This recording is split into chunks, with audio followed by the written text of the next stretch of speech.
In this video, we're going to look at a question where a student is supposed to enter a function as an answer.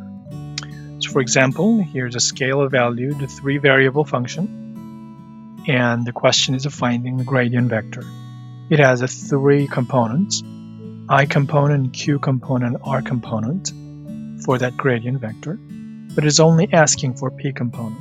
So it's the only one part they have to answer, and they have to type in function expression in terms of x and y and z. So that's the question we're going to look at. So here's the question writing area. Again, write the description, choose the right copyright thing, and select the library it's supposed to go to. And you have to choose the question type, and this question type is called functions. If you click on that, you'll be able to find a function there. And before we did number and calculated number, and all the way down file upload, and this time it was a function. So I selected that, and then I'm going to go ahead and write those questions there and copy and paste it, and I'm just going to explain that. Right, here it is. Let me magnify that again. And this is similar to what we have done before. Just writing those problem part, and I'm going to explain this time it's a little bit different. Instead of writing that expression there, I called it earlier, and I defined it in the control area, so I'm going to explain that later. But let me just roughly show you the structure. So these are typesetted, and there is this gradient vector field. At the end, here is a P equals an answer box. It's going to have an answer box area, and you type in answer in there. So let's take a look at how it looks like. Question and save, and there's that question. Vector field, go ahead and fix that. Well, I'll just stick to that because I haven't really updated this common control area where this F here is supposed to be defined. So we do not have anything in here, but it'll be replaced with the actual expression, and there is this area in there. So if you begin to type it in here, because it's a function question, if you type in, like suppose like x squared, and then it's going to show x squared right next to it. But if you feel like this is, if you want to put this preview next line, because this answer area is going to be actually longer, and you actually have this much of space in an actual display mode of the MyOpenMath, and in that case, you probably want to put that preview in the next line. This is what I'm going to show.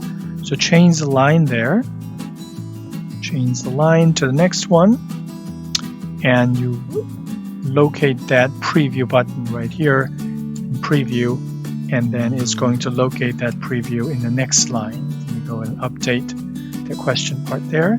So I'm going to leave that. So preview was here. I forgot to change the line. Apologize, the correct command was a preview location. So preview location like this. If you do that, it's going to locate that box right next to it. So I typed in the wrong thing before. And leave that. As you can see, the preview button is located in the next line. So if you begin to type something in here, it's going to show what is typed in the next line, so that it doesn't occupy one line too much. So that's this part. So let me explain this common control area to handle this function part. It's a little bit more complicated than before. Before it was really just 1 or 2 lines. This time it's going to be a little bit more, but it's not that bad. Okay, first thing we have to do is declaring the variable. To recognize the answer written in terms of x and y, z as a function, we have to declare which I'll recognize that as a common variable. So here's x, y, z. If it is just one variable function, it'll be just x in there, right? So that's the first thing we have to declare. the list of variables that are going to be used in answer area. Right, next thing is defining that expression that I did not want to type in directly here. I find it's a good way to organize it rather than typesetting all into the question area. Sometimes it's confusing. So I use this a lot. Go ahead and declare this variable $f, so it's an expression. And whenever you write down mathematical expression that is not supposed to be converted into numbers or calculated numbers, you have to put this quotation mark and end with a quotation mark. And if you type in like that, and it'll take this as a raw string and try to display it as neatly as possible if you ask them to display in the question area with this backward prime symbol and backward prime symbol, it'll try to display as nicely as possible as a mathematical expression. So that wasn't quite necessary. You could just type that in here. But again, I recommend to organize your coding in this way. I think it's far better whenever you have to make a little mistake here and there. So let's look at the next part. Next part is preparing the answers. Again, just to separate all the previous preparation versus answer preparation is divided by this comment line beginning with its / answer display. And this is one thing that a little bit additional.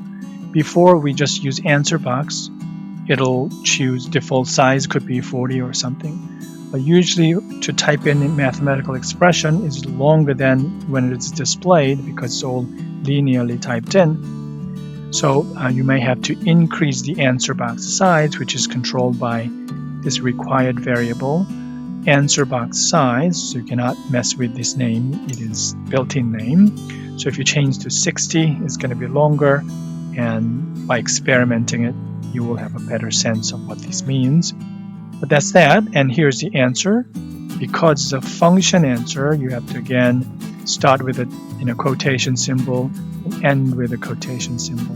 So that's the function answer, and then it'll recognize as a expression.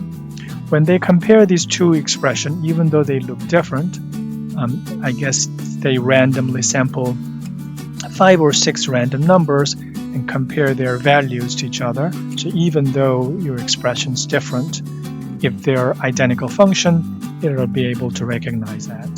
And it's virtually 100%. It's going to distinguish from different expression to correct expression. So that's nice part. We're not demanding any particular expression. There's a downside to that. If you want particular form of the expression, and then this function thing may not be good, but it does good things. All right. Right. That's it. Let's review quickly. First, if it is a function answer, you have to declare variables. This part was unnecessary, but I recommended to do that. Prepare complicated expression earlier. And answers prepared, box size, and what the answer here is. And when you typeset it, you can call that expression like this, $f, but you cannot ask the system to do any calculation in this question area. So make sure you don't abuse this question part and calling this variable. All the calculation must be done. All that it's going to call is a number or whatever the expression in there. You can't do any further calculation. So the rest of the part is the same. Answer box, it has this larger size, so it's going to display longer part. And additionally, today talked about this locating this preview button in the different location so that it doesn't crammed into one line altogether. So let's take a look at the shape of this question right there. We have question stated, and this P part should be this function, and student can type in the functions there. But here's the problem again. In the next part, we're going to actually create a question where you ask the student to enter this Q and R part as well. So it's going to be exactly just repeat with adding a line of Q and R using this multiple part question type. So maybe you can go ahead and try it on your own. You can combine it with what we have learned about the multiple part question together with what we have learned. But that's in the next video.